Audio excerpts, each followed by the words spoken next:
तात्पुरता हे मिळतो, विश्रांती मिळते. विश्रांती म्हणजे काय की तुमची बॉडी इंटरनल फिजिओलॉजी चेंजेस, कारण तुम्हाला रिक्वायर्ड आहे ते. कारण एवढा स्ट्रेस आहे तर त्या स्ट्रेससाठी तुमची एनर्जी पाहिजे.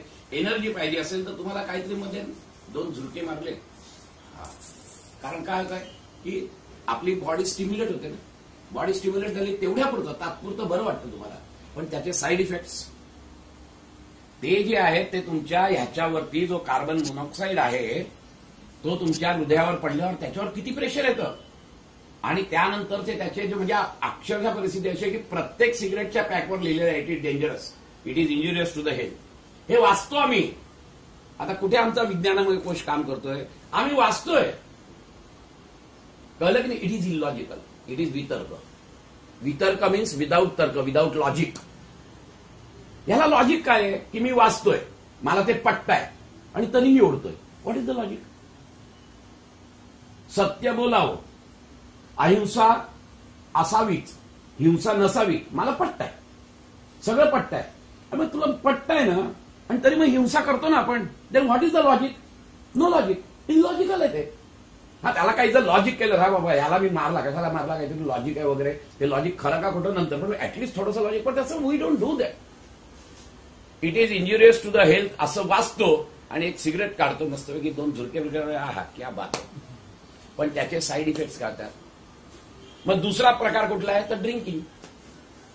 तो ड्रिंकिंग काय डिनम करतात ते. ऍक्च्युली सेन्सेस जे असतात ना ते नम करून टाकतात तुमचे, त्यामुळे तुम्हाला ते जाणवत नाही. ऍक्च्युली हे सगळे जे आहेत ना हे सगळे पळवाट आहेत.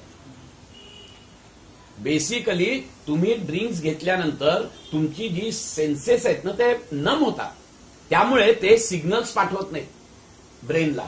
आणि आम्हाला असं वाटतं की हा यार ते 2 पेग घेतल्यावर काय मस्त वाटलंय. आता हे सगळे प्रकार तुम्ही जर इमॅजिन केलेत तर हे डोसेस वाढत जातात, हे लक्षात घ्या. निघालेत ओके. हे डोसेस वाढत जातात. म्हणजे पहिल्यांदा मला एका सिगरेटमुळे छान वाटत होतं. 1 महिन्यानंतर मला 2 सिगरेट लागायला लागल्या, 2 महिन्यानंतर मला 3 सिगरेट लागायला लागल्या. कारण का की अगेन सेम द थिंग की ते जे सेल आहेत ना ते सेलला आता काही परिणामच होत नाही त्याच्यावर. पहिल्यांदा एक सिगरेटनी परिणाम होत होतो, आता 1 सिगरेटनी नाही होत, आता 2 लागतात तेवढाच परिणाम व्हायला, मग 3 लागतात, 4 लागतात. तसंच याचं पण आहे ड्रिंक्सचं. आणि मग ह्याला मात करण्यासाठी आम्ही काय करतो तर स्टेटस सिम्बल अशा गोंडस नावाखाली आम्ही स्मोकिंग आणि ड्रिंक्स घेत असतो. आज ए टाईप पर्सनॅलिटी बिझनेसमॅन वगैरे जेव्हा आपण बघतो त्यावेळेला ते हेच होतं की बेसिकली काय होतं की त्याला नाव दे आणि नंतर मग असं होतं की yes this is a status symbol किंवा लेट अस हॅव समथिंग. आणि मग मस्तपैकी छान गप्पा टप्पा मारा ड्रिंक. त्याच्या मागचं जे खालचं कारण आहे ना ते खालचं कारण म्हणजे आतमध्ये कुठेतरी स्ट्रेस असतो प्रचंड. तुम्हाला बरं वाटतं त्याचं कारण असं असतं की तुम्हाला ते नम करतात तुमचे सेन्सेस. ते नम केल्यामुळे तुम्हाला बरं वाटतं. कळलं की नाही. आणि मग असं वाटतं की yes I am relieved from the stress. तर ते तसं नसतं ऍक्च्युली. परंतु याचे डोसेस वाढत जातात.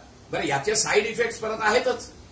ॲपेटाईट, तुमचं किडनी, हे सगळं ते आहेतच. ते वेगळं जरी ठेवलं ना तरी देखील हा टेम्पररी फरक आहे, तेवढ्यापुरता फरक आहे.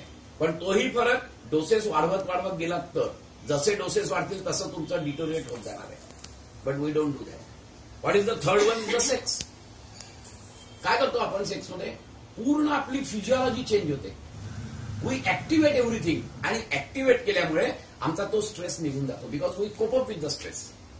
All this things we get activated in sex also. But what is ultimately all the systems get tired.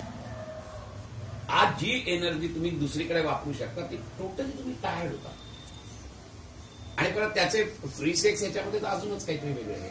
That is not a problem. परंतु आज परिस्थिती अशी की आज आम्ही त्यात हे होतो आणि मग नंतर त्याच्यातून पण आम्ही हे बघायचं होतो. अजून चौथी सर्वात महत्वाची म्हणजे काय असते तर ड्रग्ज, ट्रँक्विलायझर आणि सेडेटिव्ह.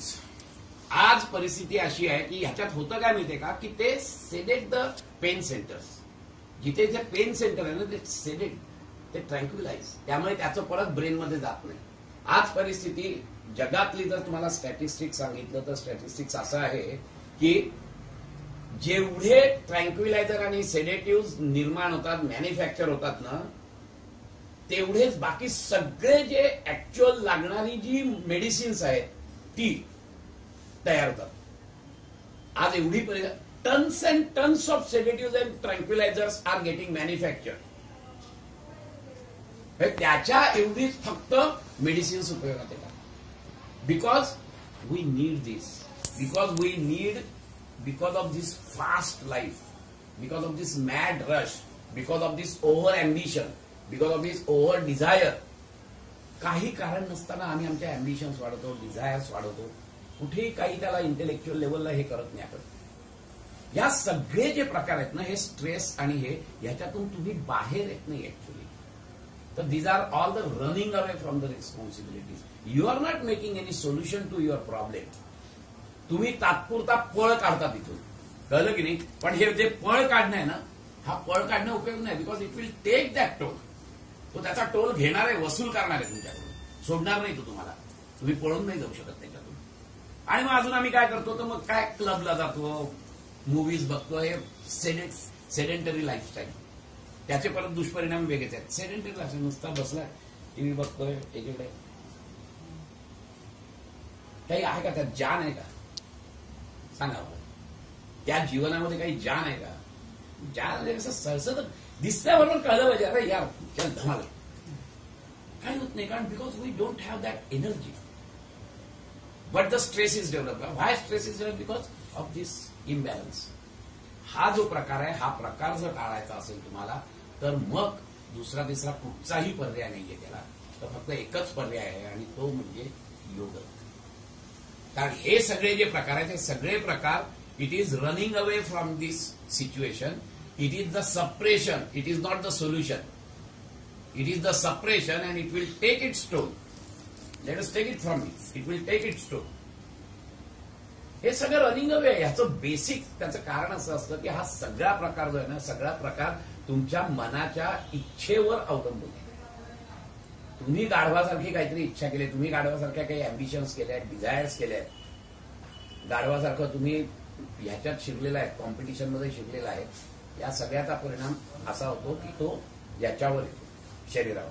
आता तो कसा येतो आणि काय येतो आणि हाऊ योग works on this very effectively, that will see now. Okay. त्याच्यासाठी आपल्याला काय करायला लागेल की आपल्याला नक्की रोग म्हणजे काय हे पहिलं बघायला लागेल आपल्याला. आता योग वशिष्ठ आपण सगळे योग शिक्षक आहोत, सगळ्यांनी शिकलेले आहोत. आपल्याला की आपल्याला माहिती आहे की दोन प्रकारचे योग, सगळे जे काही व्याधी आहेत त्याला व्याधी म्हटलेलं आहे. योग वशिष्ठ हे वशिष्ठ मुनींनी रामाला दिलेला उपदेश.